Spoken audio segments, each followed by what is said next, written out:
Hello అందరికీ. అసలు చేదనేది లేకుండా క్రిస్పీగా కరకరలాడుతూ ఉండే కాకరకాయ ఫ్రై చూపిస్తాను చూడండి. మీరు కూడా ఇంట్లో చేసుకోండి. దీనికి కాకరకాయలు పైన తొక్క పీలర్తో పీల్ చేసేసుకుని చిన్న చిన్న ముక్కలుగా కట్ చేసుకోవాలండి. మీరు గింజలు తీయాల్సిన అవసరం లేదనమాట. ఆ తర్వాత వీటిల్లో కొంచెం ఉప్పు, కొంచెం పసుపు, కొంచెం కారము, కొంచెం ధనియాల పొడి, కొంచెం గరం మసాలా, కొంచెం జీలకర్ర, కొంచెం కార్న్ఫ్లోరు, కొంచెం శనగపిండి వేసేసి ఇప్పుడు ఒక చిన్న నిమ్మ చెక్క తీసుకునండి. ఆ రసం అందులో పిండేయాలన్నమాట.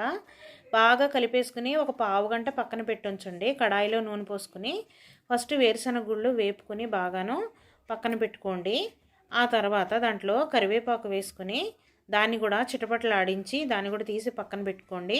ఇప్పుడు మిక్స్ చేసి పెట్టుకున్న కాకరకాయ ముక్కలు బాగా ఈ కలర్ వచ్చేంత వరకు కూడా ఫ్రై చేసి పక్కన పెట్టుకోండి. ఇప్పుడు మిగిలిన కాకరకాయ ముక్కలన్నీ కూడా ఫ్రై చేసేసుకోండి. ఇంకొకటి ఏంటంటే ఇది పప్పులోకి సాంబార్లోకి సూపర్గా ఉంటుందండి. ట్రై చేసి చూడండి. ఇప్పుడు ఏం చేద్దామంటే వీటిని అన్నిటిని ఒక బౌల్లో వేసేసుకుని దీంట్లో కొంచెం కారం వేసేసుకుని బాగా మిక్స్ చేసుకోవాలండి. ఇదేనండి కాకరకాయ ఫ్రై. ఇది కరకరలాడుతూ చాలా బాగుంటుందండి. నచ్చితే సబ్స్క్రైబ్ చేయండి.